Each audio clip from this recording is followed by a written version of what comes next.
at the Ocean City Music Pier. Current Eagle player Brandon Graham. It's like a sports day there. It's a sports day, and then former Philly pitcher Chad Durbin. Yep. Be down there signing autographs, meet and greet. And I got to tell you, I got to ask our next guest. The line's going to be very long for him. Because if the line's as long as it was on Thursday night, his hand's going to be all cramped up. Yeah. Let's go to the Maserati, the Mainline Sports Hotline, and welcome into the locker room, Philadelphia Eagle, number 54, Brandon Graham. Good morning, BG.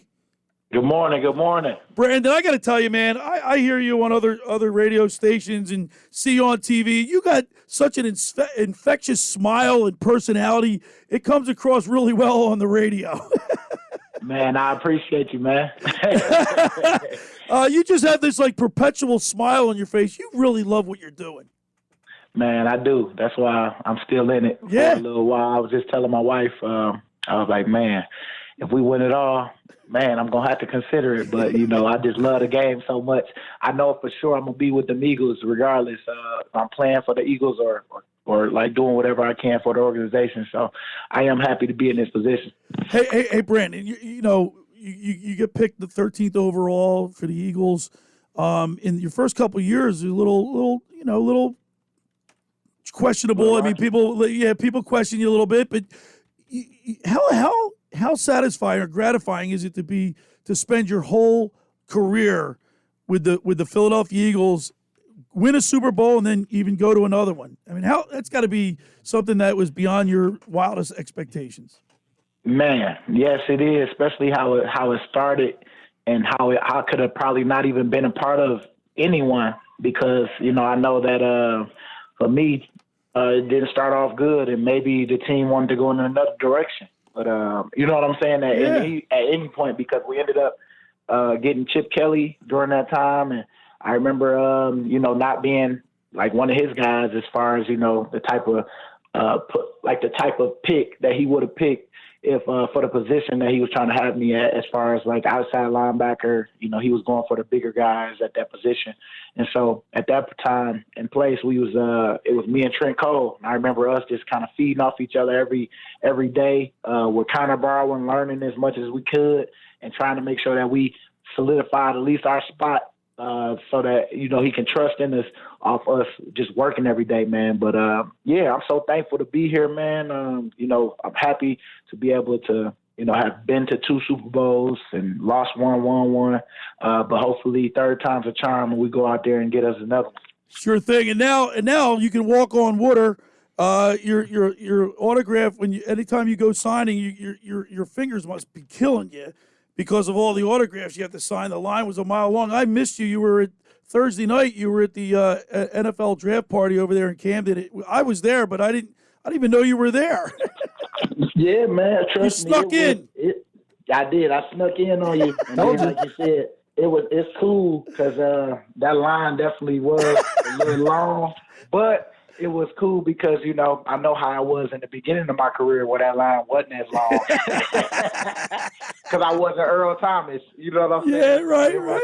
It was, so it's been, man, it's definitely been great, the journey. Like I tell the young guys, it's not how you start, it's how you finish, and how you had your mindset of when you're going through some of that stuff. Because, I had guys like Trent Cole and Jason Peters who helped me during them times and just told me, man, stop worrying about what you can't control. Like, but go out there today and let me see what you can do. Let them know now that you back out here. And that's what I did. That's what I still carry that to this day, where I kind of keep that chip on my shoulder, knowing that any year could be the year that I'm done. You know what I'm saying? But I at this point, I want to go out on my own terms. So if I know I can't play to the level I want to play at, then I'm gonna make that decision for myself early. But I still feel like I got some juice. I feel like I can, give a lot of, game to these young guys, especially the new guys coming in. I'm excited for them. Can't wait to just sit back and kind of watch them this year. As long as, as even for me, just being out there, I'm gonna make sure that I give my best and make sure I pour into the guys so that they can win. Because I want to see them win just as much as I'm trying to win too. Brandon, it's Mike. So you come out of Michigan as the 13th pick, and you come into the locker room. Is there certain guys come out that are rated high and they think they know everything and they don't need to talk to anybody and let me prove who I am, stuff like that. But hearing about that chip on your shoulder, I'm sure you had it when you were coming out, and having that at the end is fabulous. But was there a player in the locker room or on the field, like a veteran, that you tried to go up and try to spend as much time as you can with them to learn the ins and outs of the game? You know what? What helped me? Trent. That's funny because Trent called me yesterday because, I had texted him because I seen that he was announcing the pick. And it was cool. But Trent was the guy that just showed me how to work. He showed me how to work it and be a professional every day. And I always tried to gravitate to him because he was in our room. And, the Eagles, when I first came in, just told me he was the guy that had the motor like me. And so I want to make sure that I learn from the best, because when I seen him every day, they wasn't lying. He was going. Like, he had that chip on his shoulder too every day, and it was just that grind. And he was like, it don't matter what round you go in. I see a bunch of first rounders come and go quick. It's like, how you going to be different? And so I know for me, once he said all that, man, and I was coming back from my injury, I just kept that chip on my shoulder. Like, I could be gone, I could be replaced. It don't matter what round you go in. It's how you produce on this field. It's your production. And so once I learned that, man, I think it helped me a whole lot. And I still, to this day, gravitate to him and kind of ask him what he thinks when he watches the game, because, I respect him. We're talking with Eagles defensive end Brandon Graham. Of course, Brandon, you're heading to Ocean City, New Jersey today. You're going to be doing a meet and greet. You got fans like this, the Delaware Valley is a big area. I'm sure in your tenure with the Eagles, you've been all across this area meeting all kind of people. I'm sure that line's going to be a mile long in Ocean City today to meet you because you're very popular. But have you been to Ocean City before? Oh yeah, man. That was before around when I first got here. We used to go there all the time. I think the last time I've been there was when Rebel was there, and now it's called Oceans. That's how long it's been since I've been up in that area, Ocean City. Vinny Curry, Jason Kelsey, Connor Barwin all used to work out at the OC local gym there on Asbury Avenue, and I was a member in there. Of course, they're one of our sponsors. I would go in there, and those guys would be throwing the weights around, man. They'd have a crowd watching them there. Hey, I know, and Vinny has a place out there too. Vinny is, man. Yeah. I know Vinny loves it out there. He used to tell me about that place. So man, I love it. I love it out there because every time I go out there, it's a great vibe. But it's been a minute since I've really been out there to kind of enjoy myself.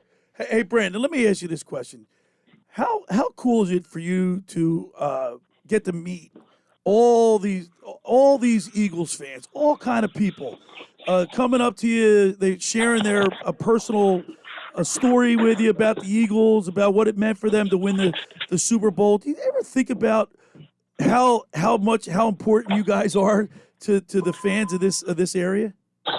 Oh man, I really do understand it even more now than I ever have, especially after that Super Bowl, man. Yeah. Some of the people that told me some of the stories that they had from relatives that wasn't here when we actually won it, and how they spread it. Some people died right after we won, and they spread their ashes in a particular place where they first came an Eagles fan, or I remember one person did it in off the bridge because they would always walk on the bridge. Yeah. It was a cool little thing after we won that.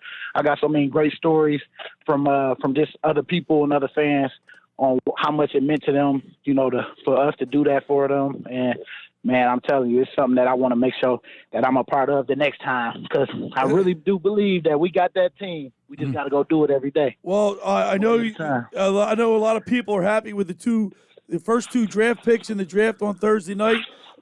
You got your two more Georgia Bulldogs. Man, I know. I'm hyped. I say Michigan. We got to get Michigan on that list a little bit, but I'll take it. I'll take it. Whoever get the job done. You know what I'm saying? At the end of the day, that's what we're trying to do. Get people in here that's going to help us hold that trophy at the end of the year. All right. right. Hey, listen, Brandon, we're how we doing it. Mike and I are going to be down there to introduce ourselves and say hello and thank you for coming on to the show today. You're going to be in Ocean City today. Former Philly Chad Durbin, and you will be down there signing autographs at the Ocean City Music Pier, and we're looking forward to that. And Brandon, thank you so much for calling into the show today. We'll see you later on today. Yeah, I'll see you today. I'm on my way up there right now, actually. All right. Like 12:30. There he is. All right, Brandon, thanks so much. We'll see you later on.